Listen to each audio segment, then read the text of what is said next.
Bueno, estamos llegando ya al final de la jornada. Hemos visto a lo largo de este día muchos aspectos relacionados con este tipo de pintura desarrollada en el siglo XVI en este espacio, digamos, transfronterizo. Hemos oído la opinión de los historiadores, de los restauradores, pero nos parecía muy importante contar con otro punto de vista y por eso me están acompañando en esta mesa dos delegados de Patrimonio Diocesano, como es Tomás Gil de Salamanca y José Ángel de las Heras de Zamora. Ellos podrían hablar también muy profundamente de estas manifestaciones, las conocen mucho. Hemos visto cómo aparece José Ángel en la presentación de Joaquín visitando todos estos conjuntos y además tiene unos artículos también fascinantes sobre el tema. Pero creemos importante profundizar un poco en el contexto de estas pinturas, no solo en el momento de su realización, sino también en el momento actual. Y nos parece que estas dos personas pueden hablarnos de este tema. Porque, claro, hemos visto unas decoraciones que se dan en una serie de espacios religiosos y, por lo tanto, muy ligados a lo que es la liturgia, la consideración de la religiosidad en aquel momento y por supuesto, un desarrollo totalmente iconográfico y estructurado. Entonces, bueno, pues paso la palabra, por ejemplo, a José Ángel para ver las aportaciones que quieras hacernos en estos aspectos. ¿Te lo he puesto difícil? No, Cristina, lo pones muy fácil. Muy buenas tardes a todos. Estando aquí en estas jornadas he recibido la triste noticia de que fallecía hoy por la mañana a las 11 un buen amigo en Alicante que estuvo durante muchos años haciendo los inventarios de los bienes muebles de la diócesis de Zamora. Así que con dolor lo recuerdo, pero también este mi acto público quiero dedicarlo a él. Bien, en la diócesis de Zamora tenemos 22 iglesias o ermitas con pinturas murales de los siglos XVI y XVII. En las zonas de Sayago, que es la zona suroeste de la provincia y de la diócesis de Zamora, y en la zona más al norte, concretamente en Alba y Aliste. Tengo que dar una buena noticia,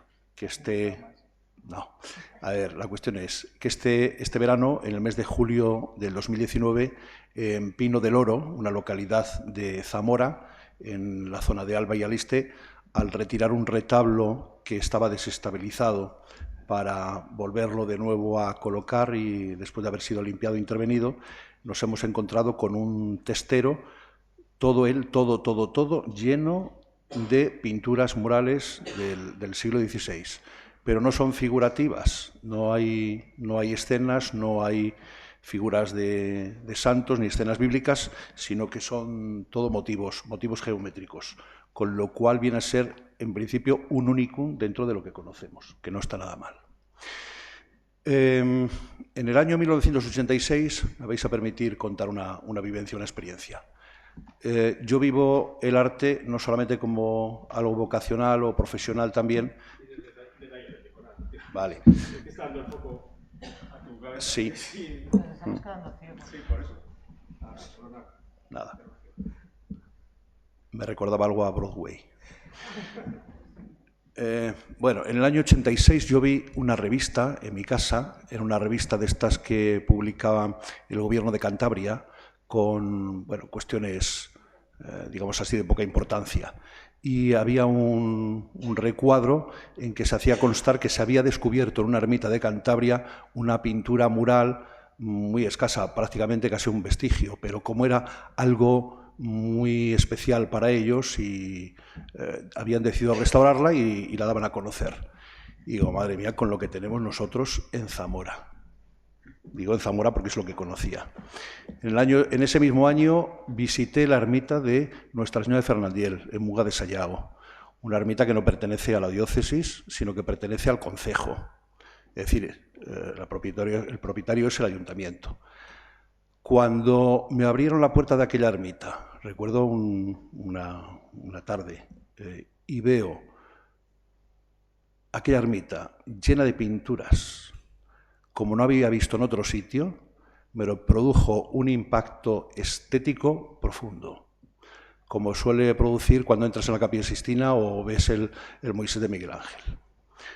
Porque eso es el arte. La profesora Besa me ha suscitado distinguir entre pintura culta y pintura popular. Pintura culta pueden ser las pinturas murales que adornan el exterior o interior de la capilla de Don Juan de Mella en la Catedral de Zamora, ámbito urbano y en una catedral. Estas otras son pinturas populares. Quizá podíamos casi colocarlas en el campo artesanal más que artístico, pero aún así, si producen esa emoción o esa conmoción interna, pues son dignas, evidentemente, de estar en los manuales, de ser consideradas científicamente, de ser intervenidas y restauradas para que queden para las próximas generaciones. Bien, nosotros tenemos en torno a unas 22. Podemos añadir esta otra de 23 ya. No, yo la añado. Me ha parecido muy interesante esto que comentas del impacto estético que te produjo, porque una de las cosas que a mí me parecen más interesantes de estos conjuntos es, y ligando un poco con lo que ha dicho Carlos Tejedor esta mañana, es que ahí realmente cuando entras tienes el concepto estético espacial global que se ha perdido precisamente por este interés en picarlo todo, en enfoscarlo, etcétera. Con lo cual comparto totalmente esta visión. Y antes termino, Cristina. Y en el año 88 publiqué un artículo en el Instituto de Estudios Zamoranos Florindo Campos sobre la ermita Nuestra Señora de Fernandil de Muga de Sayago, en el año 88. Quiere decirse que han pasado ya más de 30 años. No sabéis qué gozo al ver tantas imágenes y poder identificarlas, ver los textos, consultar con los textos originales de la Vulgata, etcétera, etcétera. Es una auténtica maravilla esto. Esto no está en el Sum Artis, pero casi debería estarlo. Es que además hay una cosa que me he olvidado de decir cuando os he presentado, que queríamos también teneros aquí con nosotros porque nos parece que el papel que tenéis en este contexto, donde tanto nos habéis facilitado, tanto a nosotros como parte de la Administración, como a los investigadores que han trabajado para desarrollar este trabajo, o sea, tengo que darles las gracias públicamente a los dos, lo fácil que nos han puesto las cosas y lo que siempre se han mostrado dispuestos a colaborar. Y sobre todo lo que me parece muy importante también es que tanto Tomás como José Ángel, siempre le llamo Juan Ángel, ellos están ahí también para velar por el patrimonio de la Iglesia y detectar las prioridades dentro de este y solicitar un poco y ponernos a nosotros sobre la pista de lo que puede ser más interesante. Y también detectar un poco cómo las propias comunidades que conviven con este patrimonio lo viven, qué piensan de ello y qué piensan que se puede hacer. Sí, yo mi primer contacto con estas pinturas murales fue cuando me enviaron a estos pueblos. Yo he estado 6 años allí viviendo. Creo que hay que contemplar esas imágenes no de una manera solamente científica y de investigación, sino que también hay que contemplarlas desde la gente que ha estado allí primero la gente que las creó y luego después la gente que les ha sucedido y que las ha ido conservando. Bien, mal, regular, pero que las ha ido conservando. Yo me encontré con las pinturas y sobre todo aquí ha salido en la última intervención con las pinturas de la parroquia de Iruelos. Me encontré. Las restauramos, aquellas pinturas, y lo hicimos con la colaboración de la gente. Llamamos a un restaurador bien, claro, con su titulación. No va a ser la señora que ha hecho las manualidades, no, sino un restaurador con su titulación. Nos hizo un presupuesto y empeñamos a todo un pueblo entero para que descubriera lo importante que era su patrimonio como sus raíces culturales de fe. Se lo dimos a conocer así, de esa manera. Y entonces les involucramos y salieron los fondos para poderlo hacer, y lo hicimos. Esas pinturas están restauradas en aquella época en la que yo me encontraba allí de párroco en una de estas comunidades. ¿Qué importancia tiene para estas comunidades? Pues muchísima, porque sobre todo la mayor parte de estas pinturas, hay que situarlas en el contexto litúrgico, que se nos olvida. La mayor parte de estas pinturas estaban hechas a modos de retablos, y los retablos tenían una finalidad eucarística. No se puede olvidar eso. Es decir, para la celebración de la Eucaristía. No eran catequesis para iletrados. Eso que nos han contado tantas veces, que eso se hacía para... Mentira. Se hacía para que la gente pudiera entrar en contacto con el misterio que se celebraba, con el misterio de Cristo, con el misterio de la Iglesia. Por eso están representadas, la mayor parte de las representaciones están hechas contándonos la vida de Cristo, y fundamentalmente desde su encarnación y desde su redención. Eso es lo que estamos contemplando. Y luego, sobre todo, María como gran intercesora en la humanidad. Entonces, aparecen de esta manera. Y luego los santos, toda la parte hagiográfica que aparece representada, que aquí también se ha hablado esta mañana, tiene que ver con los trabajos y los días de la gente de allí. La gente que vive allí, todavía mucha gente vive de la ganadería. Todavía vive un poco anclada en esa cultura que ya está prácticamente desaparecida, que es la cultura del mundo rural, la cultura campesina, que ha sido una cultura que la hemos tenido desde el Neolítico y prácticamente nos la hemos cargado. ¿En cuántos años? en 30 o 40 años. Y ha sido una cultura de solidaridad, una cultura de solidaridad. Los santos les servían a ellos para protegerles contra las pestes, San Sebastián, ¿no? Todo esto que hemos visto, todas estas representaciones. Así que la gente, cuando descubrió esas pinturas que volvían a salir otra vez, porque además las encontramos tapadas completamente, con un Cristo que le habían adaptado, encima un Cristo de finales del 17, le habían montado 2 troncos gordos de madera y le habían metido que se perdía la imagen allí, y descubrimos que era de otro retablo que había allí del 17, le devolvimos al retablo. Y cuando descubrieron aquellas pinturas, la gente se entusiasmó, la gente descubrió que alguien les había dejado la belleza allí para que tuvieran esperanza. Y sobre todo la gente de allí necesita muchísima esperanza, porque la zona de allí es una zona que se está quedando totalmente deshabitada. A mí me parece que iniciativas de este estilo, que ahora lo hablará Cristina, me imagino, y era por ahí, pueden servir.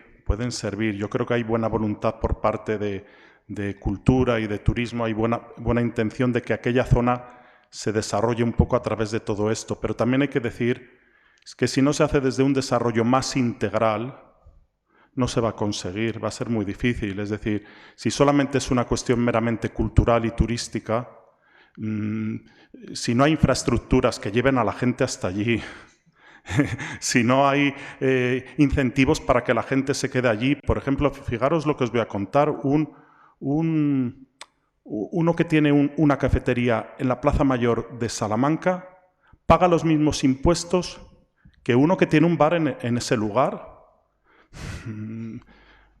Este es un ejemplo, ¿no? Entonces, ¿cómo se va a quedar la gente allí?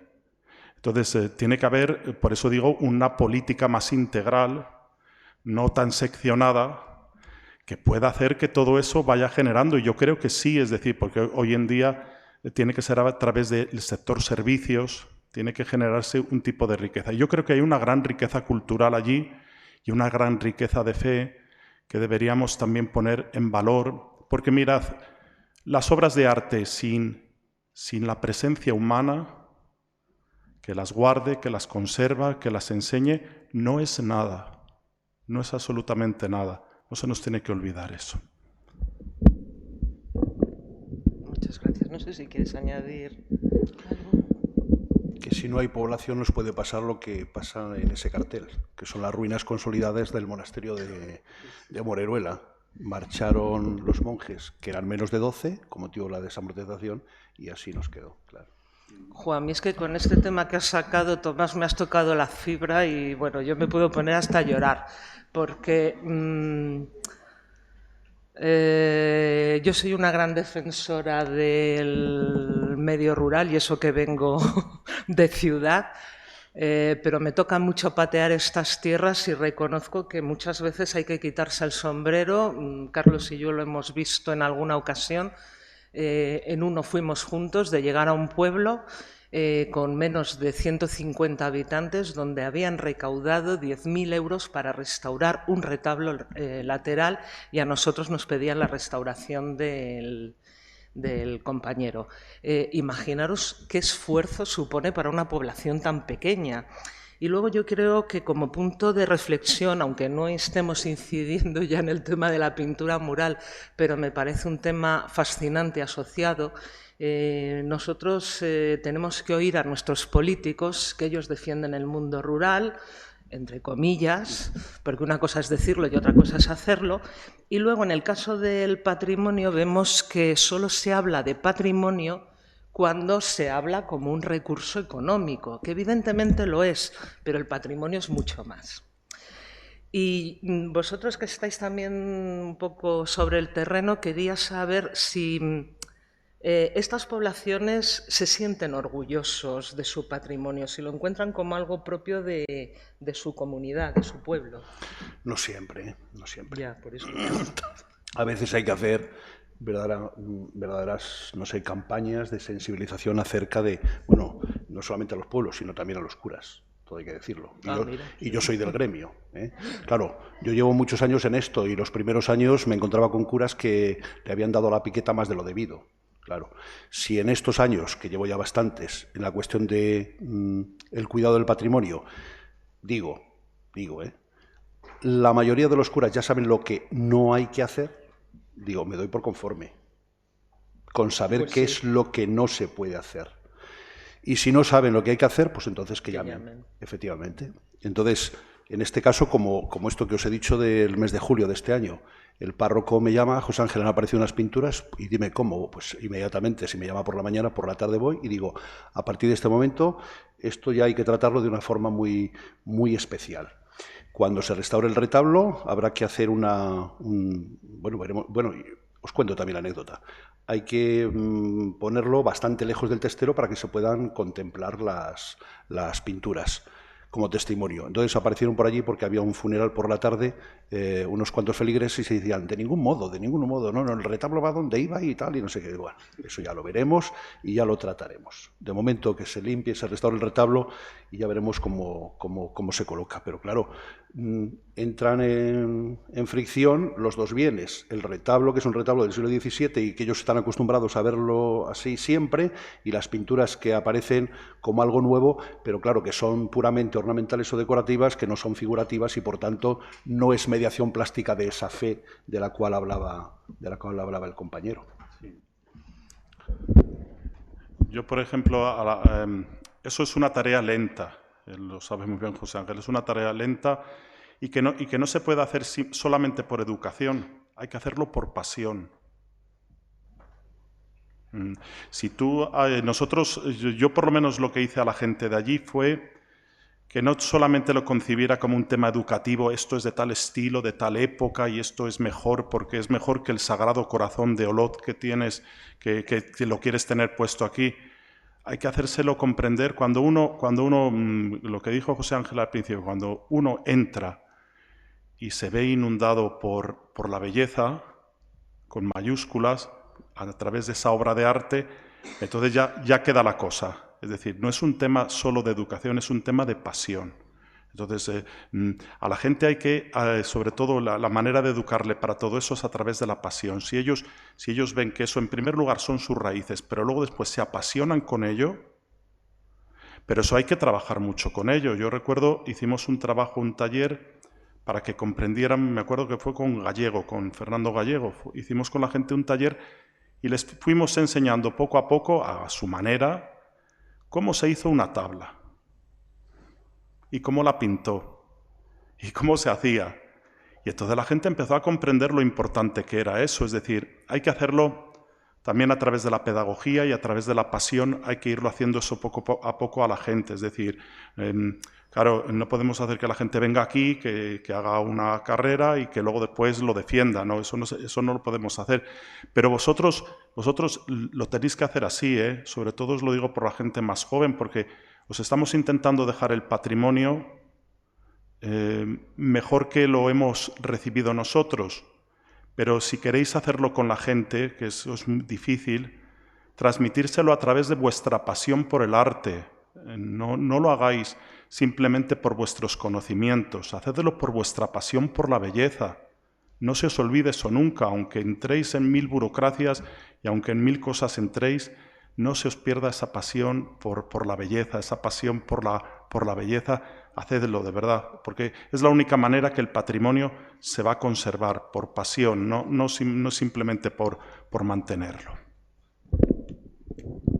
Me lo has puesto muy fácil y voy a entrar a rematar esa idea, porque también me apasiona, porque yo que vengo de este campo del patrimonio, a mí me desespera, porque si os dais cuenta, y vosotros también tenéis mucho que hacer, porque os vamos a pasar el testigo, se habla mucho de patrimonio natural y patrimonio cultural, y si os dais cuenta, los encargados por velar por el patrimonio natural sí que han conseguido transmitir a la sociedad que el patrimonio natural es algo de todos y que a todos nos compete. Y a todos nos hierve la sangre cuando vemos que alguien ha incendiado un bosque de manera intencionada. Sin embargo, tantos años hablando de patrimonio cultural, lo hemos hecho desde una perspectiva equivocada, porque al final lo que hemos hecho es que la sociedad sienta un desapego sobre ese patrimonio cultural porque lo considera un tema de expertos, yo no sé, yo no entiendo. Y lo que hay que hacer es que la sociedad se entusiasme por este patrimonio y lo considere suyo como algo propio, igual que el patrimonio natural. Las cosas van cambiando de todas formas, Cristina. Sí. Y digo esto porque... Es que quiero que cambien más rápido. Bien. Cuando hacíamos inventario de bienes muebles en la diócesis de Zamora, pues invitábamos a 3 o 4 personas que fueran más cercanas a la parroquia y que nos enseñasen todo, los ornamentos, la platería, tal, y estaban allí durante todo el día prácticamente con nosotros, durante todo el día. Y una vez terminadas el trabajo de campo, 3 o 4 sesiones, nos decían, pues en el mes de julio tenemos las fiestas patronales. ¿Podríais darnos una charla sobre lo que tenemos en la iglesia? Oh, pues claro, encantados. Y entonces llevamos un PowerPoint, lo reuníamos en la iglesia y les decíamos, pues esto y esto y esto y esto y esto y esto, y decían, bueno, por lo menos ya sabemos qué es lo que tenemos. Bueno, y también los curas, porque, claro, aquí aparece un collarino de una dalmática del siglo XVI. Dice, ¿y dónde está la dalmática? Ah, pues miramos en todos los cajones, y venga uno y otro, en todos los armarios. Pues no aparece la dalmática. Y dice una señora, yo creo que ahí en el trastero hay una bolsa con ropa, a punto de ser llevada al vertedero. Entonces, claro, abrimos la bolsa y efectivamente ahí estaba la dalmática del siglo XVI. Entonces, aparte del trabajo hecho para el conocimiento de nuestro patrimonio, el trabajo de la sensibilización del pueblo, de los feligreses, para que conozcan cuál es su patrimonio y cómo eso lo tienen que defender y conservar. Y cosas que parecían milagrosas. Por ejemplo, haber hecho una fotografía de una cajonería ya a última hora del día, que no utilizábamos flash porque el flash aplana todos los objetos. Esa se tuvo que hacer con flash y entonces llegamos a casa, vemos la fotografía y aquí aparece algo dorado en el fondo en el bajo de una cajonería. Pues hay que ir otra vez porque ahí hay algo que no hemos visto. Efectivamente, retiramos los cajones y nos encontramos con una cruz de latón de esas de principios del XVI, que maravillosa, ¿no? Bueno, pues estas cosas, o cuando iba con esos compañeros, uno de ellos, este joven que ha fallecido hoy, decía, venga, bajad mesa Inmaculada. Pero José Ángel, es que esto, a ver, que tenemos que coger la escalera, ni con la escalera llegamos, sí, subid. Bueno, pero José Ángel, cuidado, bajan la Inmaculada y nos encontramos con una Inmaculada firmada por Nicolás Fumo, un artista napolitano del siglo XVII. Quiere decirse, ha sido el encontrar cosas, el que la gente nos acompañase y sensibilizar a la gente acerca de el valor histórico y artístico y de fe que contienen esos elementos, pues claro. Otros, sin embargo, llegaban y decían: ¿qué hacen ustedes aquí? Ah, pero no se lo ha dicho el párroco que venimos esta semana a hacer los inventarios. Pues no nos ha dicho nada. Pues, ¿y qué pasó con aquel incensario? ¿Y qué pasó con aquel candelabro que había? ¿Y qué pasó con aquella lámpara? ¿Y qué pasó con aquel...? Bueno, lo vendió el cura. Y a los 10 minutos, claro, y a los 10 minutos, una anécdota, ahora que os vais a reír mucho, a los 10 minutos aparecía la Guardia Civil. ¿Qué hacen ustedes aquí? Pues mire, somos tal. Ah, bueno, entonces nada, no pasa nada. Llega un cura, algo ilustrado, a una parroquia y le están enseñando lo que hay en la parroquia. Esto de los inventarios está muy bien porque cuando hay cambios de párrocos sabe lo que había y sabe lo que hay por si acaso falta algo, ¿vale? Entonces llega el párroco, le están enseñando las cosas que había y el párroco dice: ¿pero no tienen incensario? No. ¿Y no tienen naveta? No. Como diciendo el cura: pues tengo que proveer a esta iglesia de incensario, de naveta y de algunas otras cosas. Caso hipotético, ¿eh? Pero al final dice: ¿pero qué pasa? ¿Qué pasó? ¿Hubo aquí mucho movimiento en la Revolución Francesa? ¿Pasó por aquí la Revolución Francesa? Y dice: no, por aquí pasó Don Heliodoro.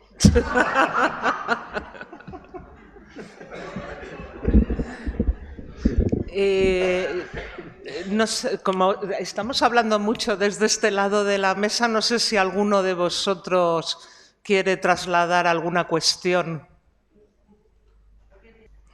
Claro, por eso yo creo que el Tomás lo ha apuntado muy bien, que todo esto requiere una serie de políticas integrales. Sí, vamos a ver, en la Iglesia actualmente no queremos que recaiga todo sobre el sacerdote. Entonces sí que estamos pensando en un grupo de gente, de los feligreses, que asuman también con la supervisión, con la vigilancia de todo eso, que adquieran también ellos, velen porque también es de ellos.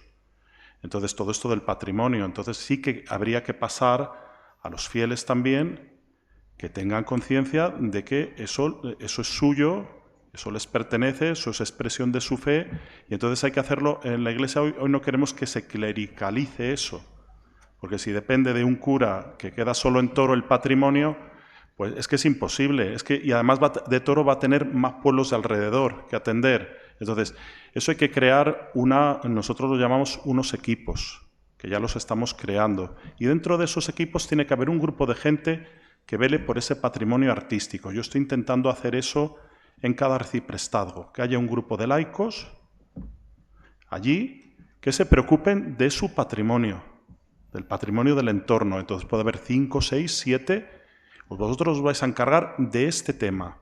Y además de este tema, ¿cómo vamos a sacar el mensaje de fe que hay en estas obras? Además de cuidarlo y de velar por ello y de estudiarlo y de investigarlo, hacer todo eso. Entonces, por ahí es por donde va un poco el camino. El camino por ahí tendríamos que hacerlo. Es decir, un grupo de gente sensibilizada más, incluso formada, incluso nosotros ya tenemos en algunas comunidades, por ejemplo, en la unidad centro histórico, hay hasta profesores de aquí que están trabajando. No quiero señalar, pero lo saben ellos. Entonces, quiere decir, eso es lo que hay que hacer, un equipo que se sensibilice, que lo estudie, que lo investigue. Entonces, aquí estoy viendo ahora 2, pero no quiero, que están metidos en las comunidades parroquiales, que están metidos también en el servicio de patrimonio artístico, es decir, gente que, y ¿por qué no vosotros también? Es decir, también estáis invitados a participar de esto y de cuidar de nuestro patrimonio. También ha habido un proyecto, se está haciendo un proyecto muy bonito con esta facultad también, con el tema del inventario se está haciendo también, en el que los alumnos recorréis los pueblos y os dejamos que abráis todas las cajoneras que queráis y que veáis todo lo que hay y todas las casullas y lo inventaríais todo, que esté todo bien registrado, fotografiado, inventariado, que nos preocupemos de cuidarlo, de que esté en unas condiciones óptimas, de que si está en un sitio donde hay una gotera, quitarlo de allí o llevarlo a otro sitio para que no se nos pierda. Tenemos que hacer un trabajo y ese trabajo no solamente tiene que recaer en los sacerdotes, porque cada vez hay menos, como era antes. Y para que no ocurra lo de don Heliodoro, ¿no?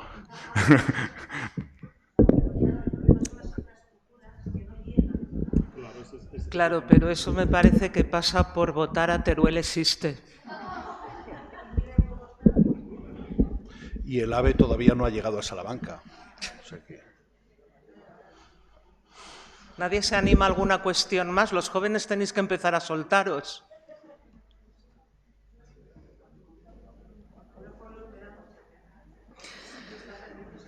No, y además hay un tema que hay que tenerlo en cuenta, que cuando un monasterio, un pueblo se abandona, lo primero que cae es el patrimonio porque nadie lo mantiene, o sea que menuda la que se avecina.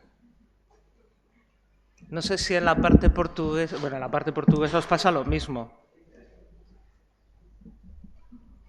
Yo quiero dar las gracias. Yo cuando llegó allí al donde tenemos lo del servicio de patrimonio, que se llama el Palacio Episcopal, pero no, es que es una cosa muy...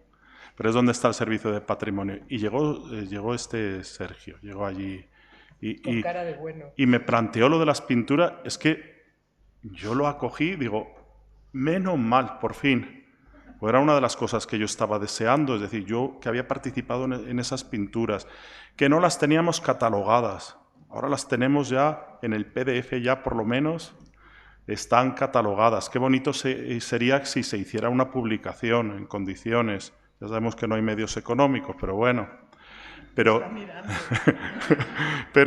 te doy las gracias, y doy las gracias también porque te mandó también la Junta de Castilla y León, les mandasteis vosotros, porque gracias a eso hemos inventariado eso y ya es un primer paso para que no lo perdamos. Es un primer paso muy importante y os queremos dar las gracias por ello, ¿vale? Y también hay que dar las gracias a la Junta de Castilla y León, porque aunque por ley debe tutelar los bienes patrimoniales, lo hace gustosamente. En Zamora ya ha restaurado las pinturas murales de Muga de Alba, las de Badilla, las de Vivinera, que son otra maravilla también, las de Carbellino, y creo que está en proyecto las de Muga de Sayago, de Fernandiel, ¿verdad? Es que nos lo pedisteis muy amablemente. Que ese es el impacto estético. No, es que es un conjunto extraordinario y sí que quiero aprovechar lo que acaba de salir en la mesa, precisamente desde una facultad que se preocupa por los estudios de historia del arte, porque ya veis que a veces en las cosas que parecen más modestas puede haber un campo de investigación apasionante. Lo hemos visto con Paula y yo por eso os animo a buscar nuevos campos de investigación de estos que sorprendentemente no están trillados en un mundo que parece que todo se ha tratado. Y aquí, por ejemplo, Sergio encontró fascinante y Ana lo mismo, un foco de pintura mural con que con una visión global daba una información y un conocimiento de una sociedad en una época determinada y nadie se molesta en ellos porque parece que todos están buscando Gregorio Fernández, Juan de Juni y sus discípulos. Y Pedro de Mena.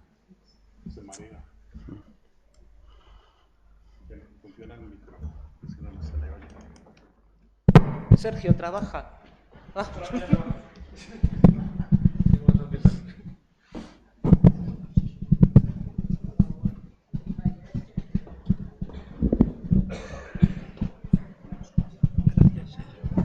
Buenas tardes. Me alegro mucho de teneros aquí en la mesa, tanto a José Ángel como a Tomás, y que personas tan competentes estén al frente del Servicio de Patrimonio de las diócesis correspondientes.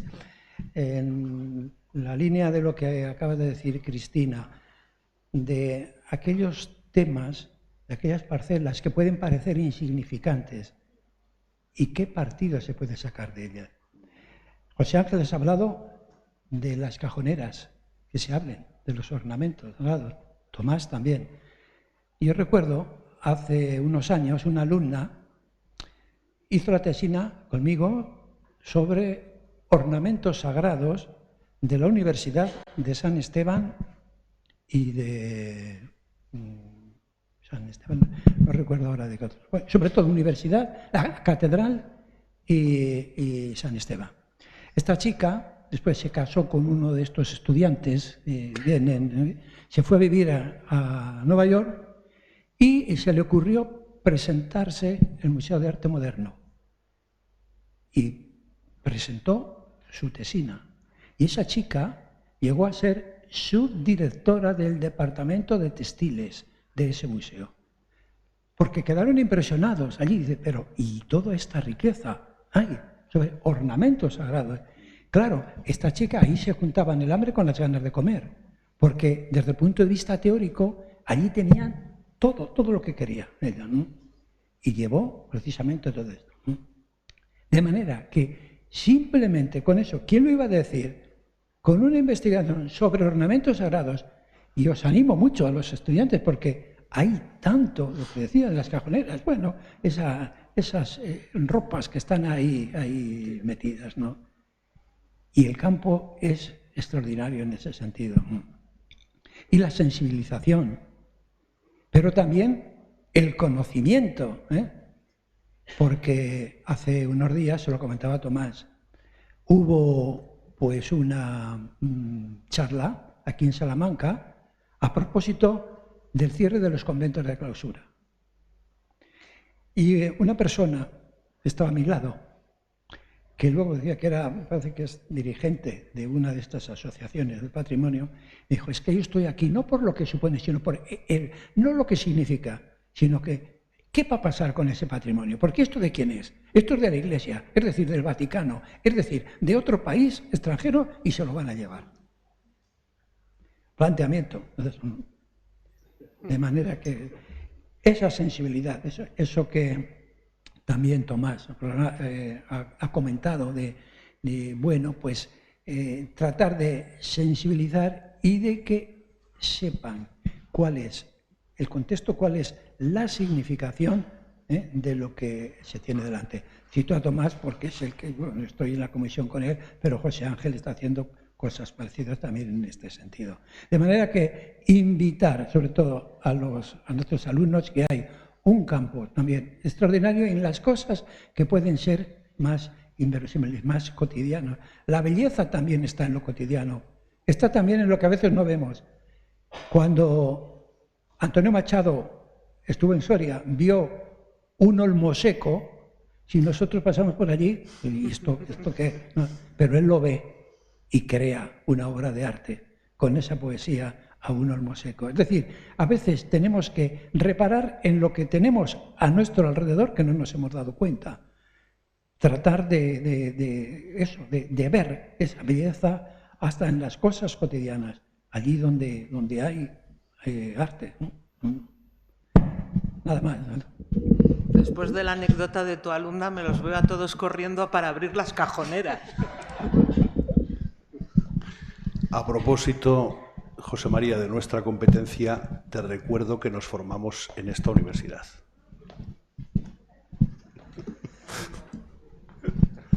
Sergio. Hombre, ya era hora. Sí, a mis 60 años.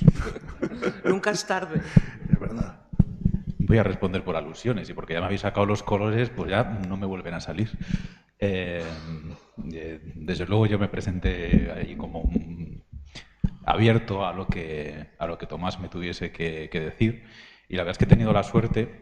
Zamora y Salamanca son las dos provincias las dos diócesis en las que más he trabajado y en las que más conozco, y he tenido la gran suerte pues de encontrar a dos personas válidas, o sea, lo siguiente: dos delegados de patrimonio preocupados, dos delegados de patrimonio que conocen, que facilitan y que además, bueno, pues son amigos, ¿no?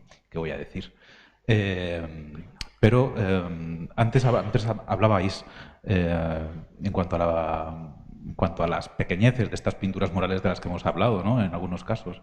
Desde luego, yo siempre he pensado, o estos estudios, cuando los abordamos desde el servicio de planificación y estudios, que desde lo local y solo desde lo local, y en este caso era algo particular al noroeste Salamanca o cuando se hizo lo de Sayago, solo desde lo local podemos caminar hacia lo general. Y ante esto también hablaba antes un poquito el profesor Serrao, ¿no? O sea, parece que solo existiesen esos pintores de tablas, cuando en realidad estamos viendo que hay otras cosas y que el conocimiento de esas pequeñas cosas es la que nos va a llevar, o que nos conduce al conocimiento de esas otras grandes cosas, ¿no? Pero, dejando esto de lado, sí que os planteaba una duda, o os planteo a los tres, sí, a ti también, no te asustes, entiendo que los retos de futuro, y puesto que el futuro se antoja oscuro, competen tanto a la administración como a los propietarios. En este caso tenemos representado a 2 diócesis. ¿Cómo lo veis? O sea, ¿qué retos de futuro se nos plantean en estos lugares? ¿Cuál podría ser el papel de esos equipos o de estas diócesis y desde luego de la administración? Porque o vamos de la mano o si no, bueno, no sé qué tanto % de patrimonio vamos a perder, pero desde luego vamos a perder.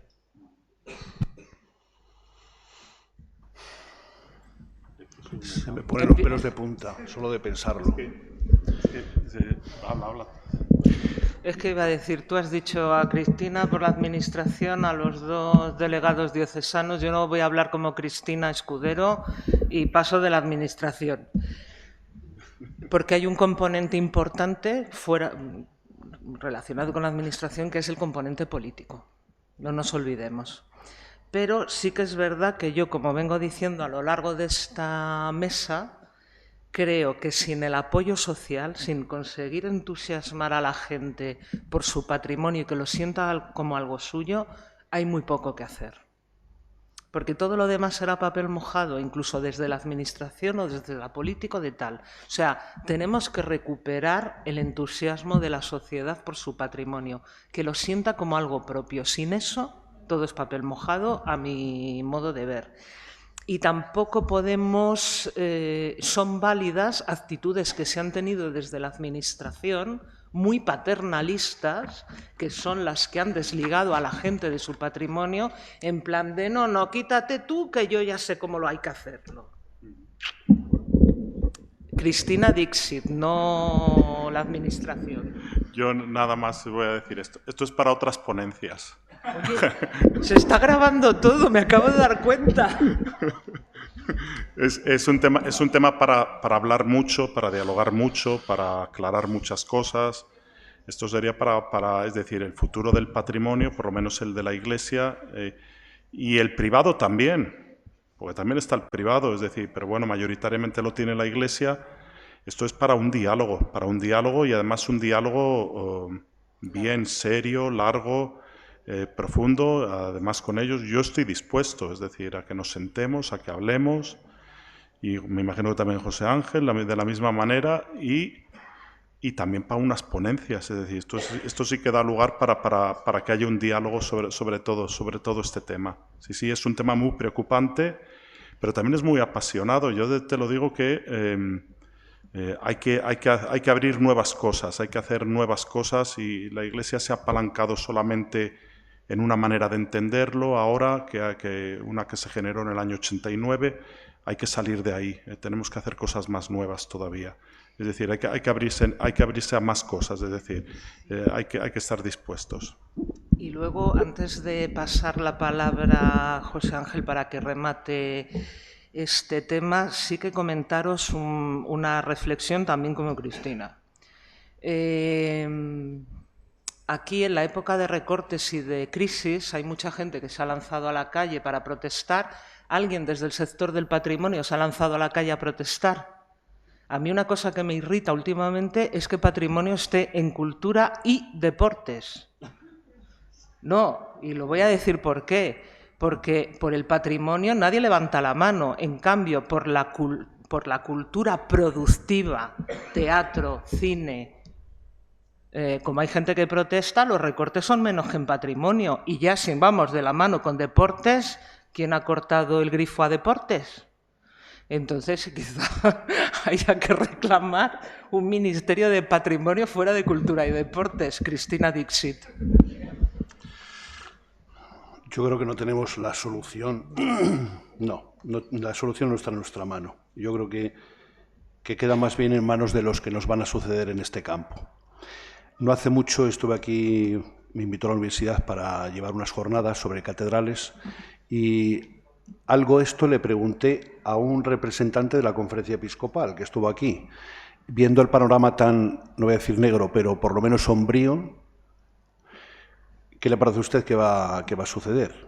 Que hay menos clero, hay menos comunidad eclesial, el patrimonio es el mismo, y entonces contestó, creo en el Espíritu Santo. ¿Qué significa? Bueno, pues vendrán luces. Por lo menos algo hemos hecho, y hemos hecho en pocos años, y ha sido inventariar el patrimonio, que no es poco, que podía estar al albur de cualquier circunstancia, ¿no? Ahora por lo menos conocemos lo que tenemos. Ahora, ¿cómo conservamos y traspasamos a las siguientes generaciones lo que tenemos para que ellos lo cuiden? Eso es lo que tenemos que buscar entre todos. La administración, los propietarios y administración. Con los bienes muebles lo tenemos más fácil, porque al fin y al cabo creamos un gran edificio como los feriales, ¿vale? Y hacemos otro MoMA en cada provincia, ¿vale? Pero la cuestión de los edificios, saber cómo se mantienen. Esa es la cuestión. Los continentes, ¿qué hacemos con ellos? Yo, bueno, simplemente quería, aprovechando que están nuestros colegas de la región norte de Portugal, recabar su opinión sobre estos temas que se han expuesto en la mesa, si realmente son tan comunes como creemos que son para los dos lados de la frontera, o tenéis otra perspectiva desde Portugal, porque bueno, vuestras aldeas o comunidades tengan otras circunstancias y la gestión también del patrimonio tenga otras circunstancias. Boa tarde a todos. Estava a ouvi-los as vossas preocupações, os vossos medos, e se não fosse estar a ouvir uma língua completamente diferente, ou seja, se não fosse estar a ouvir espanhol, eu acharia que estaria no Porto ou em Coimbra a ter exatamente a mesma conversa. Os vossos problemas são exatamente os nossos, os desafios com que vivem no dia a dia são exatamente iguais aos nossos, quer pela desertificação, quer pelo desapego das populações, muitas vezes, ao seu património ou abandono, e por isso este tipo de parceria faz todo sentido, porque assim talvez seja mais fácil conseguirmos arranjar soluções que satisfaçam ambos os lados dos dois países.